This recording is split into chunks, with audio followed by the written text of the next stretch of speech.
ይህ የኤም6 ቲቪ ቻናል ነው። እንኳን ወደ ቻናላችን በሰላም መጣችሁ። በዛሬው ርዕሳችን ልናቀርብላችሁ የወደድነው ትራምፕ ለምን ወደ ቻይና ሄደ? ከዝግ በሮች ጀርባ ያለው እውነታ ምንድን ነው? ዶናልድ ትራምፕ በቻይና በድንገት ሲጓዝ ዓለም ተገረመ። ሰዎች አንድ ጥያቄ መጠየቅ ጀመሩ። ይህ ቀላል ዲፕሎማሲ ነው ወይስ ከስተጀርባው የተደበቀ ሚስጥር አለ? ትራምፕ ሺጂንፒንግ በዝግ በሮች ውስጥ ምን ተነጋገሩ? ይህ የተለመደ የፖለቲካ ጉብኝት ነበር ወይስ በዓለም ኢኮኖሚ ፖለቲካን የሚቀይር ስምምነት ተፈጽሟል? እነዚህን ጉዳዮች ዛሬ በዝርዝር ከተደበቁ በሮች ጀርባ የተደረጉ ስምምነቶችን የምናይበት ይሆናል። አብራችሁን ቆዩ።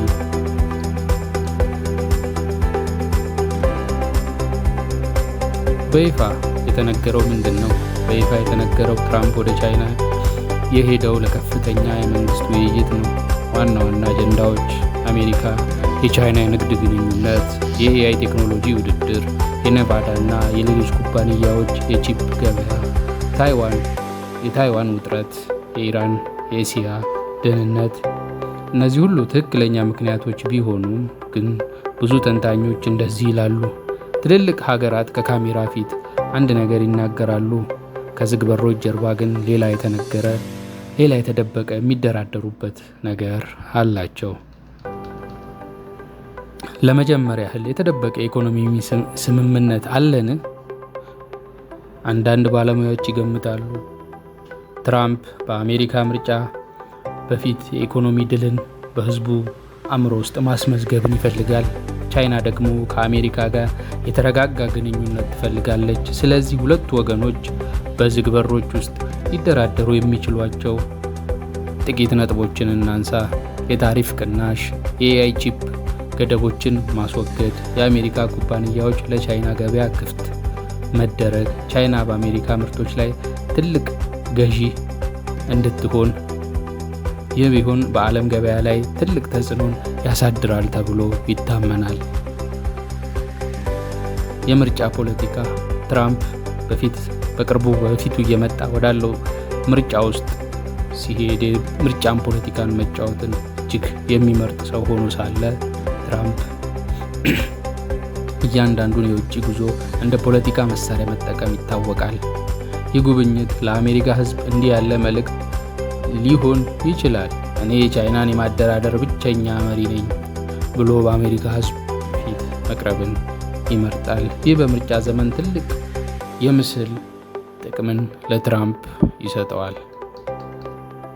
የቴክኖሎጂ ጦርነት፣ ዛሬ ትልቁ ጦርነት በመሬት አይደለም፣ በኤአይ ነው፣ በቺፕ ነው፣ በዳታ በእነዚህ ነገሮች ላይ የተመሰረተ ነው። እንደ ድሮው ሰራዊትን አሰማርቶ ተተኳሽን ልኮ መዋጋት እየቀረ መጥቷል። አሁን ውጊያው በኮምፒውተሮች ኪቦርድ ላይ ሆኗል። አሜሪካና ቻይናም በኤአይ እንድትበልጣት አትፈልግም። ቻይና ደግሞ የቴክኖሎጂ ነፃነትን ትፈልጋለች።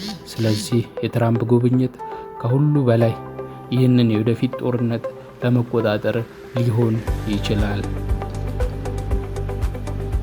እውነቱ ግን ምንድን ነው?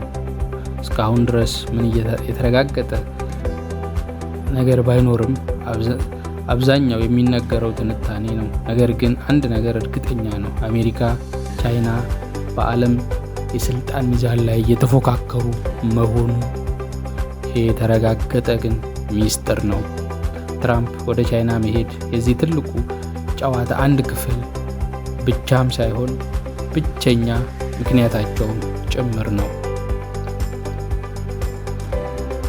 እንግዲህ በእነዚህ ሀሳቦች ላይ እርስዎ ምን ያስባሉ? የሚያስቡትን ነገር በኮሜንት እንድታስቀምጡልን እየጠየቅን፣ ትራምፕ ወደ ቻይና የሄደው የተለመደ ውይይት ነው ወይስ ከጀርባው የተደበቀ ትልቅ ስምምነቶች አሉ? እስቲ እነዚህን ሀሳባችሁን በኮሜንት አቅርቡልን። ቪዲዮን ከወደዳችሁት ላይክ፣ ሰብስክራይብ ማድረግን እንዳትረሱ፣ የደውል ምልክቱንም ተጫኑ።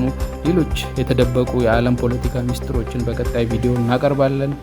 ፎሎ ማድረግ እንዳትረሱ። ሰላም ሁኑ።